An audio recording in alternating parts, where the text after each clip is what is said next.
Alright, in the previous video, we already discussed the crowding out effect and the multiplier effect. In this video, we're going to check out two more rounds of comparison between spending hikes and tax cut. Okay?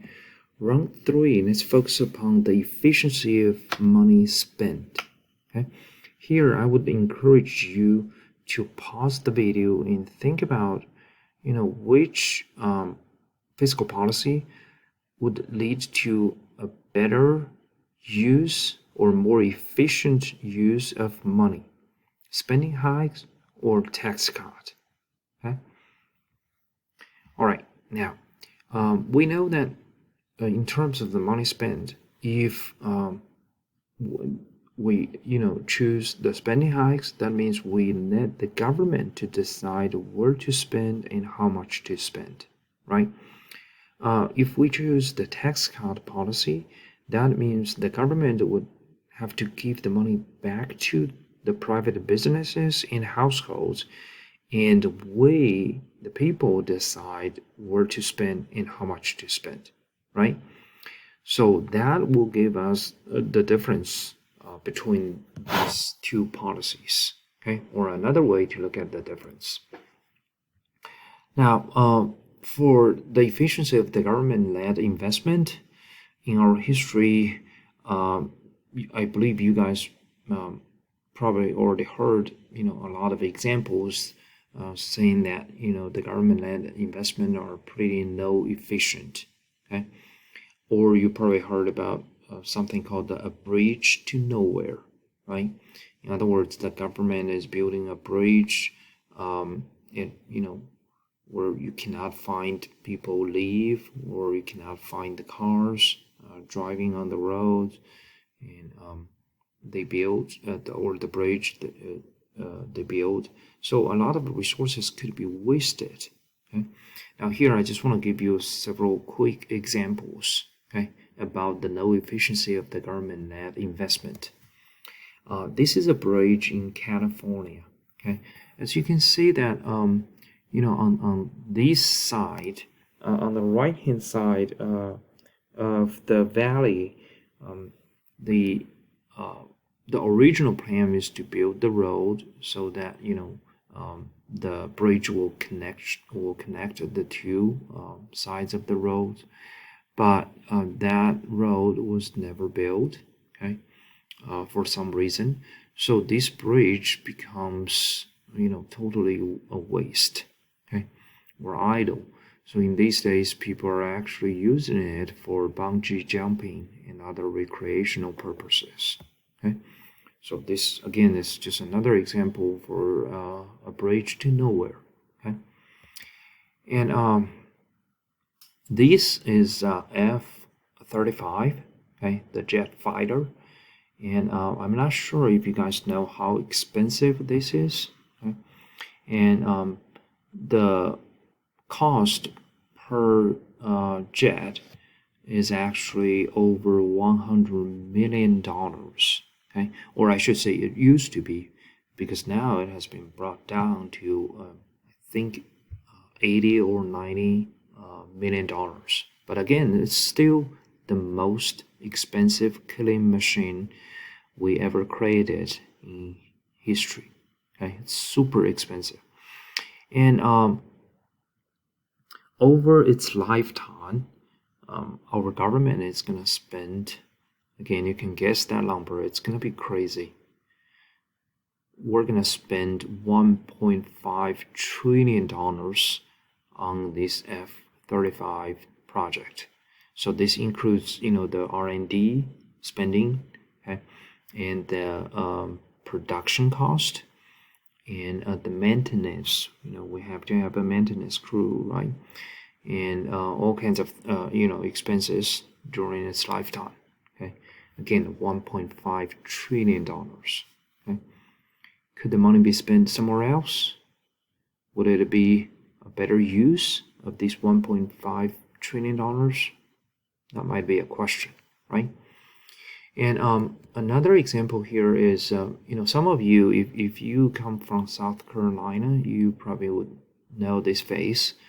His name is Tree Gowdy. Okay, he used to be the South Carolina's 4th district congressman. Okay, the House Representative, and I think he served in the House between 2011 and 2019. Okay, this picture was taken, I think, the first year when he went to Capitol Hill. Okay, and I want to draw your attention to his, hair. Okay, I guess it doesn't really look pretty well. And the next picture was taken several years later. Okay, again, you can see his hair looks much better, right? Much lighter. And some of you probably know him when I think back in 2016, during the presidential campaign between Hillary Clinton and Donald Trump. Okay, and Tree Gowdy was a member of the U.S. House Investigation Committee. Okay, looking into the terrorist attack in Benghazi, because part of that investigation is about Hillary Clinton's private email server scandal.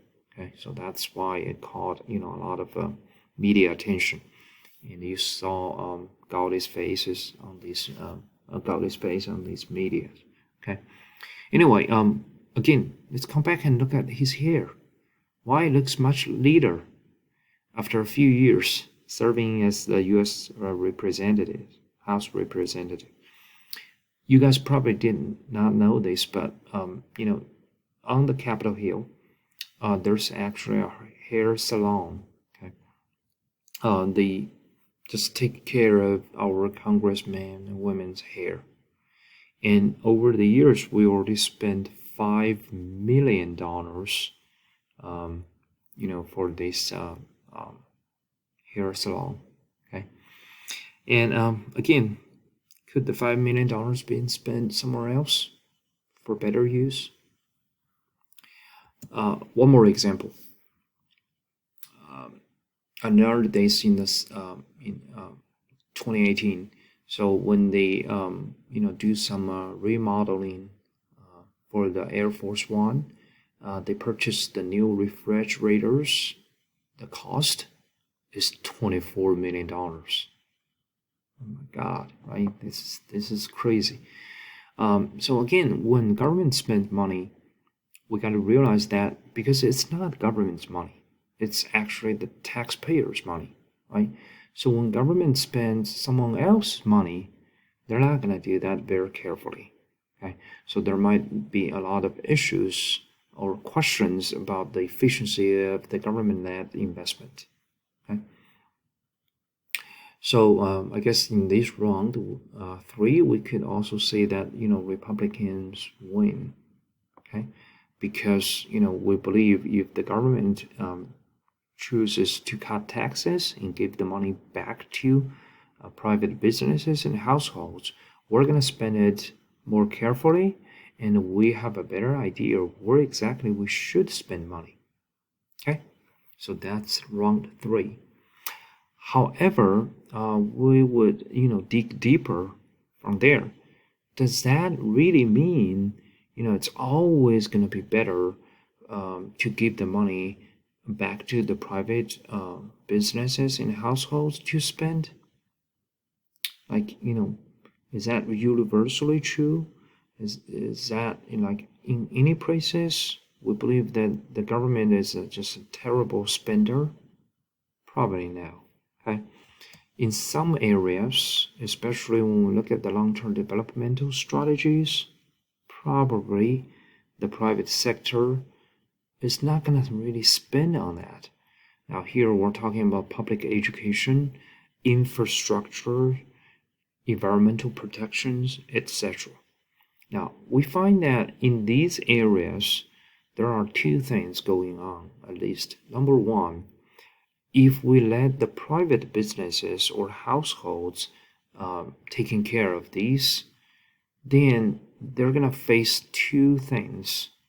Number one is it's the returning period is going to be super long. In other words, if they want to make public education profitable, it's probably going to take a long time for them to see the profit.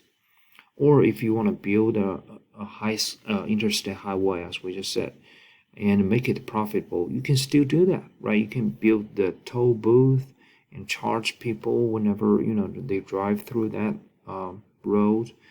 But again, every time people just pay, let's say $2-3, right? And you probably need to spend hundreds of millions of dollars on that road construction project, right? So it's going to take you at least a few years, or sometimes even more than a decade, to get your money back, right?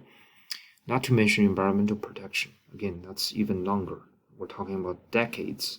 Okay, we're going to see any return economically. And so that's the first issue. The second issue is oftentimes you find that the return or the profit is going to be pretty small. Okay, it's not that appealing for private businesses. In other words, if we give all the money back to a private sector and let them decide to where to spend, how much to spend, it's very likely in these areas, public education, infrastructure, environmental protections, we're going to see underinvestment. In other words, we don't have enough investment on public education, infrastructure, and environmental protection. Okay, it's because in these areas, it's not going to be a profit driven. Okay, so here we would definitely want to see the federal government to step up in taking care of these. Okay, and if you already took intermediate microeconomics 294, then you would know what we're talking about here is so-called the externalities. In other words, when we look at the public education infrastructures, we find that for private business, it's not that profitable, and it will take a long time to see the profit. So that it's going to be very risky, right? Because you don't even know if your company would survive through the whole period. However, the benefit of these things for the whole society, it's going to be bigger, or sometimes way bigger than what we see for the private businesses. Okay. In other words, if we go beyond the economic profit, we find with our better educated citizens, better roads, railroads, then our standard of living would be improved a lot, even though these are not really that profitable. Okay, so in these cases, we would say that private government spending is going to be better. Okay, so round 4, we could say that Democrats win. All right. Now at this point, we can actually put these 4 rounds together. Okay. And we said the first round is about the crowding out effect, Republicans win. And the second round is a multiplier effect, which we haven't drawn the conclusion, right? But we're going to do that during our class meeting. The round 3 and 4. So round 3, Republicans win, okay? Because, the government spending is a big issue in terms of its efficiency.